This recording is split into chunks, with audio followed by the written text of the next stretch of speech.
de la vie d'Adam ou de la vie d'Abraham, que c'est vraiment maintenant là, nécessairement, Dieu qui doit choisir pour nous. Abraham a commencé là, Adam a commencé comme ça au départ, donc il n'avait pas d'autre choix, mais il avait le choix d'accepter ou de refuser. Parce que Dieu a présenté, et la Bible dit, Dieu observait de voir comment il l'appellerait. Parce que s'il a décidé de l'appeler autrement, de ne pas la prendre, il était libre de ne pas la prendre. Mais il l'a prise parce qu'il a fait le choix de l'accepter comme épouse. Et nous, aujourd'hui, nous ne pouvons pas attribuer à Dieu cette fonction-là et plus tard le condamner quand les choses ne marchent pas. Il y a même des gens qui osent dire, oui, c'est Dieu qui m'avait forcé de prendre ça. Maintenant, je me rends compte que j'avais pris une mauvaise décision. J'ai décidé autrement.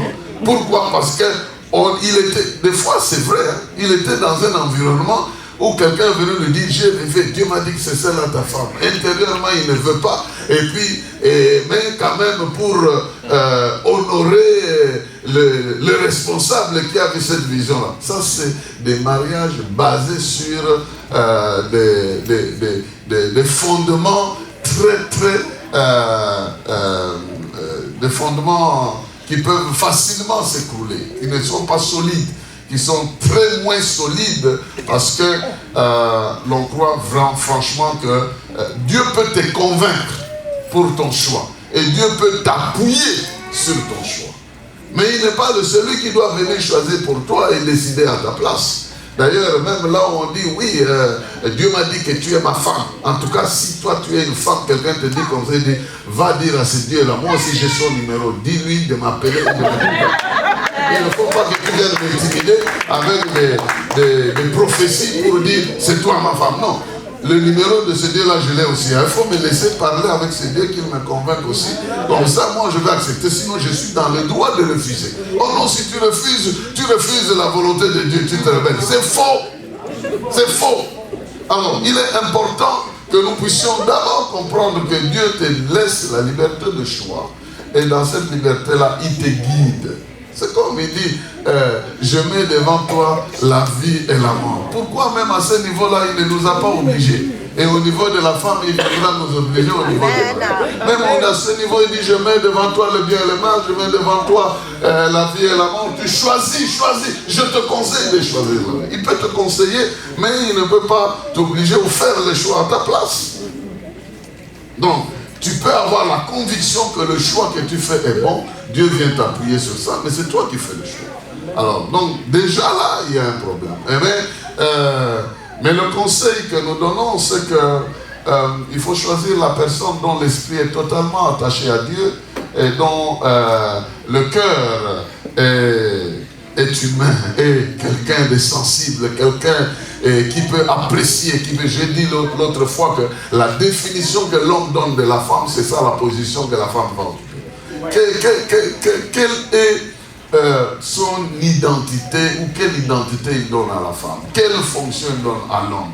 Ces choses-là, nous devons passer un peu de temps pour essayer de nous connaître par rapport aux idées que l'un a pour l'autre, pour le mariage, et pour ça, et puis tirer des conclusions. Parce qu'il y a des gens qui ont, je me rappelle, un frère a fait un cahier comme ça de poèmes. Le poème pour la sœur. Le frère là, c'est un Congolais qui était du Bas-Congo et la sœur était du Katanga. Il a fait tout un poème pour dire que mon amour est semblable au courant électrique d'Ingashaba, parce que ton amour vient chez moi comme l'eau du fleuve Congo et moi je le retravaille. Il me donner la puissance en voltage et en énergie électrique. Un gros cahier comme ça. Et je demande à la soeur, tu as lu tout le cahier? J'ai lu tout. J'ai dit, ton président, je crois qu'il est malade. Peut-être avec ça, on ne peut pas te croire, hein, parce que tu exagères un peu trop. J'ai dit au frère, tu exagères un peu trop, on ne te croit pas. C'est la vérité. sont quand même mariés, en fait. Ils vivent en France. Ils ont... Alors, la sœur a posé une condition. Est-ce qu'il a besoin du mariage ou de moi dans le mariage? Pose-lui cette question. Parce que j'étais comme un intermédiaire. S'il a besoin du mariage, bien, il y a plein de filles qui ont besoin de se marier. S'il a besoin de moi, je dois terminer mes études. Après avoir terminé mes études, je vais voir le problème du mariage. Donc il doit attendre. Je lui ai posé la question, j'ai dit, j'attendrai. Même si c'est 3 ans, 4 ans, j'attendrai. Non, ils ont entendu, ils sont... Donc en fait, vous devez avoir un minimum de preuves qu'avec cette personne, vous serez sécurisé, vous serez heureux, vous serez heureuse. Vous devez avoir, et puis demander aussi conseil des gens, parce qu'il y a des gens qui connaissent mieux la personne et ne donnent pas le cœur avant de connaître tout un tas de choses, parce qu'il y a des gens qui aiment déjà et puis qui commencent à rafistoler les idées pour voir après si ça peut marcher, et quand ça ne marche pas, on est blessé. Oui, mais vous êtes blessé parce que vous avez voulu brûler les étapes. Et quand vous brûlez les étapes, vous vous brûlez par étapes. Donc c'est tout à fait normal. 9e question. Dieu peut-il permettre un mariage entre un chrétien et un païen, une chrétienne et un païen, pour que l'autre puisse se convertir plus tard?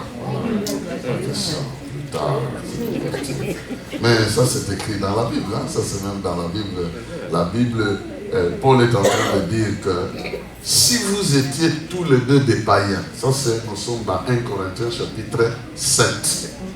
Vous pouvez lire ça, nous n'avons pas vraiment le temps d'entrer dans le détail. Si tous les deux vous étiez des païens et qu'au cours de votre vie ensemble, l'un se convertit, celui qui se convertit a le choix de décider de continuer à vivre ou de prendre ses distances par rapport à la foi que l'autre a. Et la Bible dit là-bas, il dit là-bas que si elle décide de rester, les enfants seront sanctifiés, purifiés par celui-là qui est chrétien. Parce qu'ils ont attrapé la foi en quelque sorte, le salut pendant qu'ils sont en train de vivre. Et comme ils s'aiment déjà avant même ce salut-là, ils peuvent continuer à vivre ensemble. Qui sait si l'un et l'autre, ou l'autre va entraîner l'autre sur la voie de la foi, parce qu'il est dit, crois au Seigneur Jésus-Christ, tu seras sauvé, toi et ta famille. Maintenant là, nous sommes déjà dans le cadre des gens qui vivaient déjà ensemble, dont l'un ou l'autre s'est converti. Mais au départ, quand c'est déjà au départ que vous n'êtes pas dans la même foi, la Bible ne garantit pas que vous allez le convertir. Dieu ne donne aucune garantie pour dire que vous allez convertir votre conversion. Ça, c'est vous qui allez prendre le risque. Peut-être vous prendrez le risque comme la la femme du pasteur Robert, que nous avons vu ici, qui a fait 11 ans en train de prier. Je crois que c'était 11 ans. 11 ans. Le monsieur était fumeur, ivrogne, il était méchant, c'était un militaire, c'était avec des caractères. Mais la femme a supporté pendant 11 ans, elle a pleuré, elle a gêné pendant 11 ans. Mais vous savez, ces choses-là, des fois, ça peut, quand la victoire arrive, vous avez déjà attrapé l'hypertension. Hein? Oui. Il y a des choses, tu as tellement attendu ça que tu as déjà développé des maladies. Et c'est pourquoi, même quand tu cherches un travail, cherche-le en te reposant au Seigneur. Parce que si tu ne te reposes pas, tu cherches avec tes propres émotions, le travail arrivera, mais tu seras hypertendu. Et en ce moment-là, on te donne le travail, tu ne sais pas le faire parce que tu deviens maladif. Et le diable, il nous piège souvent sur ce genre de choses. Alors, il faut faire très attention. Mais la Bible dit que Dieu ne s'engage pas à te promettre qu'il va changer l'autre. Non, pas du tout. Et puis, ce genre de prières disent, et puis pour un tel que Dieu le change, sous-entendu pour que je l'épouse. Vous comprenez? Est-ce que Dieu va donner le salut éternel à quelqu'un rien que pour ton besoin matériel ici? Donc, il faut faire attention à cela, à moins que vous soyez convaincus par d'autres preuves, parce qu'il y a des gens qui ne sont pas des chrétiens, mais qui, dans leur caractère, sont de loin mieux que... Mieux que certains chrétiens, et puis plus sérieux d'ailleurs que certains chrétiens qui parlent en langue et qui finissent par ne rien faire.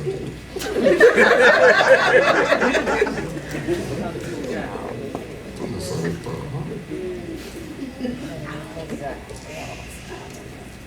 L'avant-dernière question concerne quoi? Quelqu'un a posé la question ici, nous sommes en Amérique, il n'y a pas une histoire de dot. Est-ce qu'on est obligé de prendre la dot? Oui, prenez la dot, où est le problème? Mais ne prenez pas la dot à la manière de chez vous, parce que ça va vous exposer à la honte. La dot est en fait symbolique. Prenez quelque chose de symbolique, mais je vous ai dit ici hier que nous avons enregistré des factures où il y avait des chambres froides, des groupes électrogènes.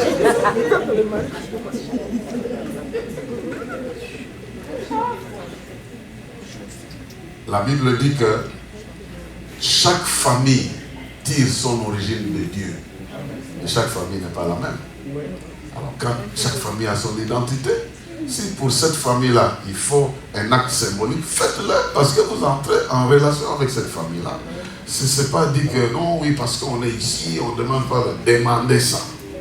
Mais soyez réalistes, reflétez les milieux d'ici. N'allez pas demander aux oncles qui sont au village là-bas de vous faire la liste. D'abord, la liste là qu'ils vont faire, vous serez vous-même sur la liste là. Votre santé sera sur cette liste là. Et votre progéniture sera sur la liste là. Ils vont vous compliquer les choses pour rien. Mais faites les choses en respectant votre identité, et nous allons parler de ça tout à l'heure, et en reflétant aussi les réalités du moment. Maintenant, la dernière question. Il est dit ici que la femme se réfère toujours à... Ma femme se réfère toujours... Bon, il ne faut pas croire qu'on vous a accusé. Ma femme se réfère toujours à sa famille. Pour décider n'importe quoi, elle demande toujours conseil là-bas. Et puis quand la famille prend une position contraire à l'homme, la femme aussi prend la position de sa famille là-bas. Donc, comment il faut faire? Mais ça, vous êtes en train de vous détruire déjà vous-même. Hein? Parce que votre famille a une réalité différente de la famille de laquelle vous venez. Et vous êtes en train de construire un nouveau foyer. Vous devez chercher des conseils, mais pas obligatoirement pour n'importe quoi. Vous demandez conseil et vous prenez carrément position de ce que votre famille vous donne comme conseil. Vous êtes en train de mettre votre mari en opposition à votre famille. Et en ce moment-là, vous êtes en train de créer une certaine animosité, ce qui fera que des fois vous allez retrouver certains maris qui prennent des décisions sans consulter leur femme pour éviter que toute une série de conseils viennent derrière le conseil de la femme. Donc ça c'est ce qui risque de naître dans ce foyer-là. Il faut vous concerter et si vous avez besoin de demander conseil, vous pouvez demander conseil, mais vous ne devez pas subordonner vos propres décisions au conseil de la famille. S'ils ont de l'expérience dans ce domaine-là, nous savons que Moïse a reçu aussi le conseil de son beau-père. Donc cela n'est pas mauvais, mais que ça devienne systématique, ça devient aussi un problème. Voilà, j'ai reçu les 11 questions. Je ne vous ai pas promis trop de détails, je vous ai promis des réponses aussi simples que ça. Je vous les ai données. Si vous avez d'autres préoccupations, contactez-nous par voie de mail. Nous pourrons facilement vous donner des réponses. Alors, cela étant, je retourne à notre exposé d'aujourd'hui que je vais résumer peut-être dans 15-20 minutes pour ne pas non plus prendre tout le temps. Je suis conscient de l'heure à laquelle nous sommes arrivés. Nous parlons de deux principes. Le principe de l'indépendance et le principe de la dépendance. Nous sommes dans le cadre du mariage. Que vient faire le principe de l'indépendance? Et que vient faire le principe de la dépendance? Le principe de l'indépendance est un principe qui nous permet de quitter nos anciennes relations et être indépendants par rapport aux choses auxquelles nous étions attachés. Parce que nous allons commencer une nouvelle vie. C'est pourquoi il est écrit, l'homme quittera son père et sa mère. C'est comme un enfant qui était dans le ventre. Il dépendait de sa mère pendant qu'il était dans le ventre. Maintenant qu'il sort du ventre, il ne dépend pas simplement de la mère, il devient indépendant, séparé de la mère, mais il aura toujours soin de la mère, mais il ne dépend plus directement de la mère. Donc quand quelqu'un veut entrer dans un nouveau ménage, il doit d'abord constater qu'il doit être séparé, indépendant des autres éléments qui le préoccupaient en ce moment-là. Nous allons lire un texte rapidement, le texte qui consacre, qui nous montre le degré de l'indépendance que nous devons avoir, le degré de la séparation que nous devons avoir vis-à-vis de notre vie du passé. Sinon, ça va intervenir dans notre vie de mariage comme des virus qui viennent nous détruire, qui viennent détruire la bonne marche. 1 Corinthiens chapitre 6, à partir du verset 12 jusqu'au verset 16, nous lisons ceci. Tout m'est permis, certes, mais tout n'est pas bon pour moi. Tout m'est permis, c'est vrai, mais je ne veux pas me placer sous un esclavage quelconque. Donc je dois être indépendant par rapport aux choses auxquelles j'ai la liberté de jouir. Les aliments sont pour le ventre pour les aliments. Certains, certes, cependant, un jour, Dieu détruira l'un comme l'autre. Mais attention, notre corps, lui, n'a pas été fait pour l'inconduite. Il est pour le Seigneur et le Seigneur pour le corps. En effet, comme Dieu a ressuscité le Seigneur Jésus d'entre les morts, il nous ressuscitera aussi par sa puissance. Ignorez-vous que vos corps sont des membres du Christ? Vais-je donc attacher les membres du Christ pour en faire ceux d'une prostituée? Sûrement pas. Ou bien ignorez-vous qu'un homme qui s'unit à une prostituée devient un seul corps avec elle, car il est écrit, les deux ne feront plus qu'un. Amen. Amen. Voilà un texte qui montre que quand nous devons nous engager, ce n'est pas seulement dans le mariage, mais pour le Seigneur, nous devons nous débarrasser de toute forme de dépendance dans notre vie. Nous ne devons pas dépendre de la manière de penser du monde. Nous ne devons pas dépendre de la manière de faire du monde. Nous ne devons pas dépendre de la sagesse de ce monde. Nous ne devons pas dépendre des choses du monde. Et nous ne devons pas dépendre toujours de ce que nous entendons de n'importe quelle source. Nous devons dépendre de Dieu. Je parlerai de la dépendance plus tard. Mais ici, il est question que nous puissions être en dehors du contrôle volontaire des gens sous lequel nous étions contrôlés dans le monde. Cette indépendance veut dire, je ne suis plus sous le contrôle de quoi que ce soit. Je ne suis plus sous le contrôle de l'alcool, je ne suis plus sous le contrôle de mon ex, je ne suis plus sous le contrôle de mes anciennes relations, je ne suis plus sous le contrôle de la colère ou des mauvaises habitudes. Je ne suis pas contrôlé par ça, je suis séparé, libéré de ça, indépendant de ça.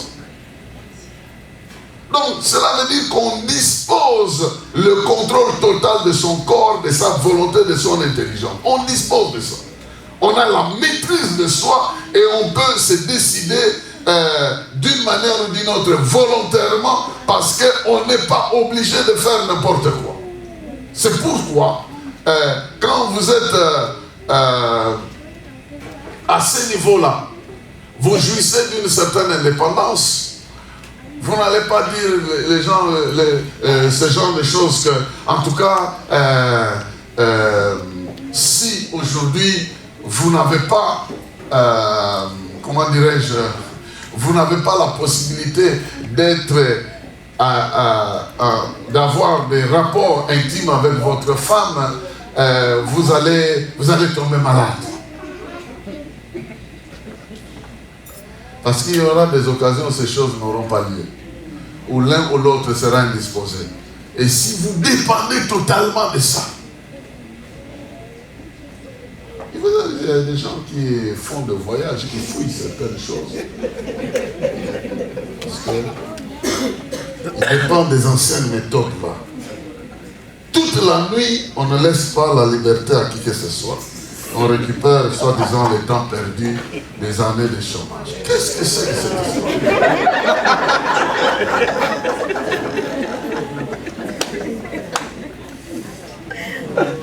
Donc nous disposons des capacités de ne pas nous entraîner sur des choses qui nous sont imposées, même pas de ma chair.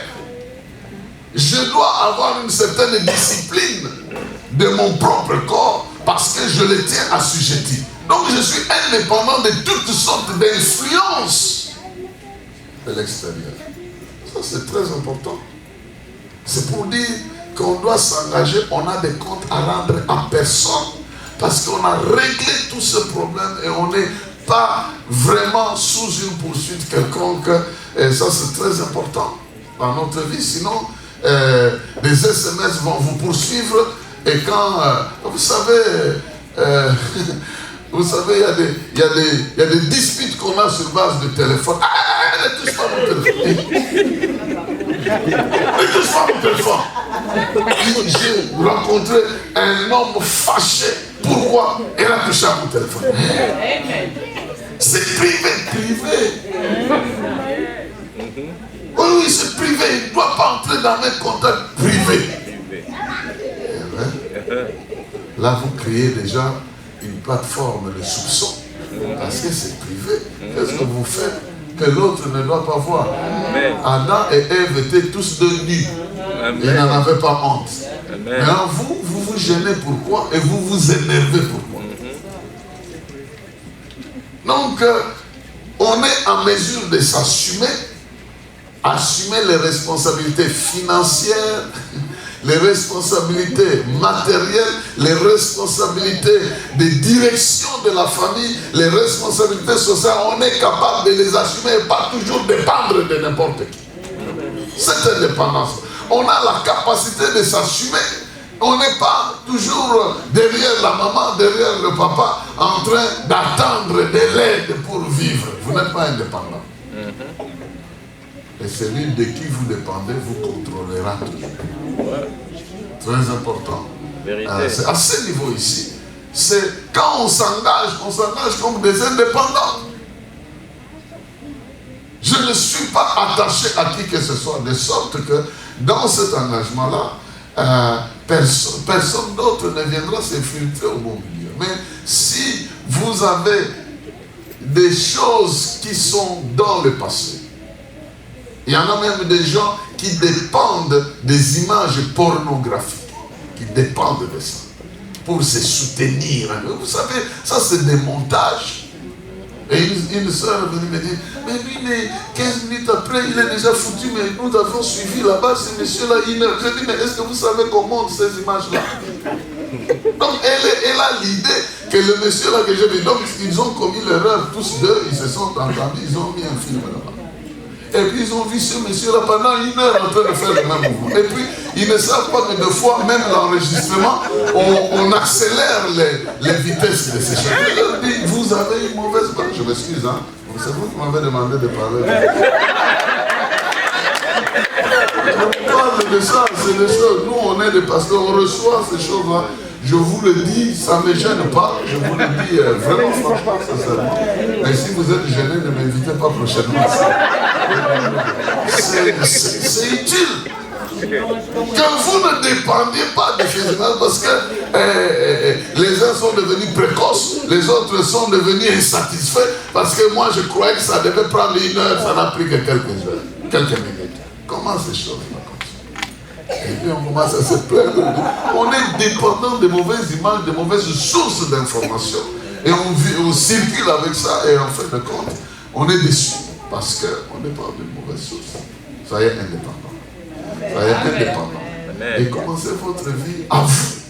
En apprenant des choses à vous et en suivant des conseils, bien sûr, mais en ce moment-là, vous irez plus loin. Ça, c'est la notion de l'indépendance. Veut que nous puissions être indépendant des conseils des méchants, indépendant des sagesses du monde, indépendant des ressentiments, des blessures intérieures, des mauvais souvenirs. Nous ne devons pas dépendre de ça. Nous devons être complètement lavés de ça. On ne doit pas venir amener les mauvais souvenirs de la famille où on a vécu ici chez nous en comparant. On dit, ah mais mon père faisait ça à ma mère et ce monsieur ici risque de me faire aussi la même chose. Réglez ce problème. Soyez libérés totalement de ça et vous allez commencer votre vie. Merci. Je connais une dame qui avait des problèmes pour concevoir, rien que parce que sa soeur est morte à l'accouchement. Ouais. Première grossesse, et puis c'est parti, et sa soeur est morte. Et puis ça leur fait un choc. Et elle était devenue dépendante de ça, et pour ça, elle avait toujours peur de tomber enceinte, parce que ça risque de lui arriver comme sa soeur. Mais elle n'en était pas consciente. C'est cette dépendance-là vous contrôle. Elle peut être psychologique. Elle peut être un mauvais conseil qu'on t'a donné. Jamais il ne faut pas permettre que la femme fasse ça. Non. Mais par rapport à quoi?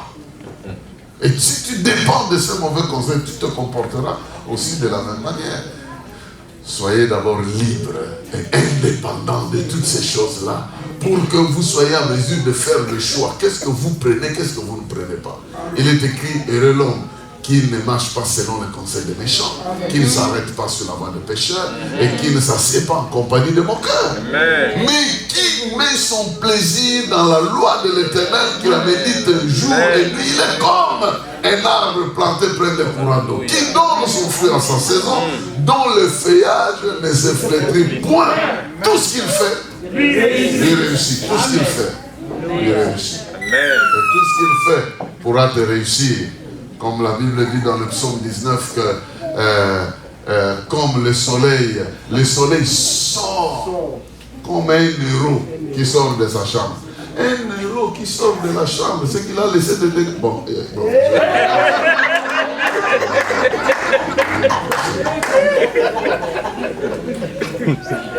La notion de la dépendance nous permet de prendre librement nos engagements et d'avancer dans la vie. Mais il y a aussi son complément qui est la notion de la dépendance. En fait, le secret d'une vraie indépendance, c'est que nous devons totalement dépendre de Dieu. Amen. Si nous dépendons de Dieu, alors il va nous libérer de tout le reste. Parce qu'il dit, si le Fils vous affranchit, vous serez réellement libres. Donc la dépendance totale fait de nous des vrais leaders que Dieu va inspirer, que Dieu va accompagner, que Dieu va doter d'une nouvelle sagesse. Et nous dépendons de la foi, de la sagesse de Dieu, de la prière, des conseils, de la puissance de Dieu, de la présence de Dieu et même de la méditation de tous les noms de Dieu. Nous dépendons de ça. Amen. Nous traversons une crise, nous avons Jéhovah Jireh avec nous. Nous avons un problème de maladie, Jéhovah Rapha est avec nous. Nous dépendons de lui et nous comptons sur lui et nous nous détachons de toutes les autres manières de consommer la vie. Et en ce moment-là, nous pouvons être vainqueurs dans ce que nous sommes en train d'entreprendre. Bien-aimés dans le Seigneur, que ce soit au niveau de ministère, que ce soit au niveau du foyer, tous ces principes ici marchent et aident quelqu'un à aller de l'avant, mais si vous les appliquez. Alors, j'ai promis de respecter le temps, je vais m'arrêter ici en me résumant que nous avons besoin de marcher dans les principes de la découverte. Découvrir toujours des bonnes choses dans la vie de l'autre. Découvrir toujours la grâce nouvelle de Dieu dans ce que nous sommes en train de traverser. Être engagé à chercher toujours à découvrir les bonnes manières, les bonnes façons, la manière d'accepter, de supporter, de parler. Découvrir les grâces que Dieu nous a données. Découvrir les secrets que Dieu a préparés pour que nous puissions nous en sortir. Dans ta vie, Dieu te révélera toujours parce qu'il est écrit « Invoque-moi et je te répondrai ». Si alors tu es dans le principe de la dépendance, tu tu dépends de Dieu, tu découvriras. Amen. Tu dépends de Dieu, tu le chercheras, tu le trouveras. Amen. Tu dépends de Dieu, tu invoqueras, il te montrera. Tu dépends de Dieu, tu le cherches, il te fera voir un chemin. Il est écrit, toutes les tentations qui nous arrivent sont au niveau humain, et dans tous les cas, Dieu préparera toujours un moyen pour que nous puissions nous en sortir. Et je crois ici que votre foyer va s'en sortir, vos enfants vont s'en sortir, vos projets s'en sortiront, votre rêve arrivera à la réalisation. Parce qu'il y a un Dieu qui vous fera toujours découvrir une grâce excellente par rapport à une grâce. Tu as eu la grâce d'avoir un mariage, tu auras la grâce d'avoir des enfants, tu auras la grâce de les élever, tu auras la grâce de les amener à l'école, tu auras la grâce de les voir terminer, tu auras la grâce de les mettre dans le mariage, tu auras la grâce de les voir avoir des enfants, tu auras la grâce de les voir avancer, tu auras la grâce. Tu découvriras toujours la main de Dieu aussi élevée que possible. Même si ton corps commence à se fatiguer, même si ton corps est visité par des attaques, des choses comme ça, tu dépends non pas des hommes, tu dépends de Dieu. Et Dieu t'accordera toujours la faveur. Même si ton corps dit je suis fatigué, je ne sais pas répondre à ceci, avec le commandement de la puissance de Dieu, ton corps fonctionnera pour répondre aux exigences. Parce que nous dépendons de Dieu. Et Dieu a fixé des règles pour que là où il y a la dépendance, il n'y a pas de confusion. Si la terre attend la lumière du soleil, c'est parce que Dieu a dit la terre attendra la lumière du soleil. Le soleil n'a pas de choix que de donner ses rayons à la terre et pas à une autre planète. Je vous le dis, si nous dépendons de Dieu, Dieu fournira ce qu'il nous faut. Il fabriquera notre foyer pour être un modèle et nous deviendrons des références et nous deviendrons le cas parlant dans une société en déchéance. On va pas dire oui, mais dans le temps, le mariage c'était ceci, aujourd'hui. Non, aujourd'hui il y en a aussi. Il y a du sérieux aussi. Il y a des gens qui ont les mêmes problèmes que vous, mais ils le réussissent toujours. Je vous ai dit ici, et je termine par ça, je répète ça. Les mêmes circonstances ne signifient pas la même chose à tout le monde. Les expériences des uns ne sont pas vos expériences. Je vous l'ai dit la fois passée, je répète en terminant par ça. Je vous ai dit que si vous mettez Noé d'un côté et vous mettez Moïse de l'autre, et plutôt vous mettez Élie, le prophète, de l'autre côté, vous mettez devant eux le corbeau, vous leur demandez de commenter. Noé va vous dire, le corbeau, c'était un mauvais oiseau.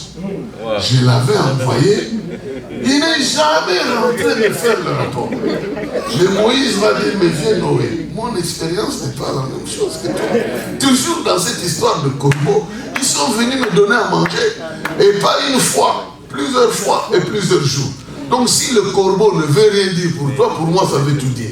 Donc les mêmes lundis, les mêmes mardis, les mêmes mois, s'il y a des gens qui ont de mauvais souvenirs, ça ne me concerne pas. Moi aussi, je veux vivre la main de Dieu. La différence entre le corbeau de Noé et le corbeau d'Élie, c'est que Noé était un homme qui a envoyé le corbeau, mais pour Élie, c'est Dieu lui-même qui a envoyé. Et si tu dépends de Dieu, les circonstances vont obéir à ces Dieu-là. Les jours vont produire la nourriture. Même quelque chose qui vole l'argent produira l'argent. Même le même corbeau qui s'en va sans se dire qu'il reviendra avec les mêmes activités dans lesquelles les autres se sont engagés, ils se sont perdus. Toi, tu vas t'engager. Tu auras le succès dans ce que tu fais. Les mêmes choses qui ont volé le succès chez les gens, les mêmes choses ramèneront le succès chez les gens. Je le déclare dans le nom de Jésus-Christ. Je le proclame dans le nom de Jésus-Christ.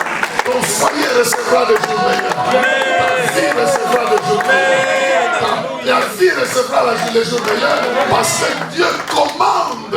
Il dit, je vais faire des choses que je n'ai jamais faites avant.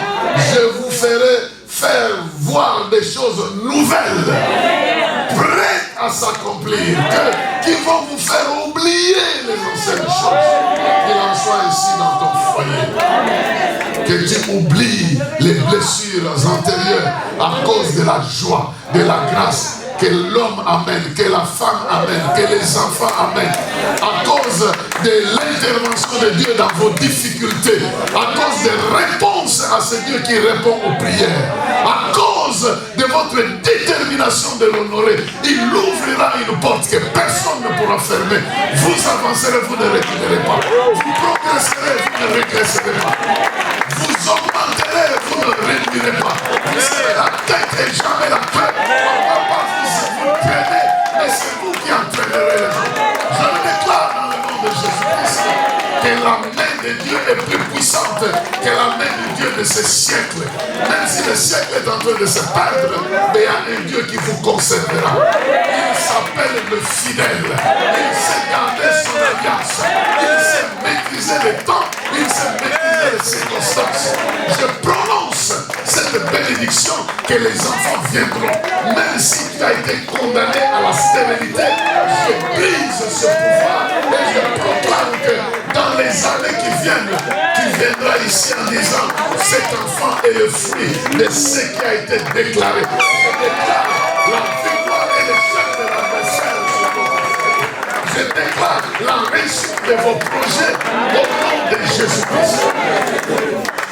Si Ananias et Saphira ont perdu leur vie parce qu'ils ont voulu jouer avec Dieu, mais parce que toi tu t'es engagé, tu prends les choses au sérieux, je proclame la multiplication de femmes.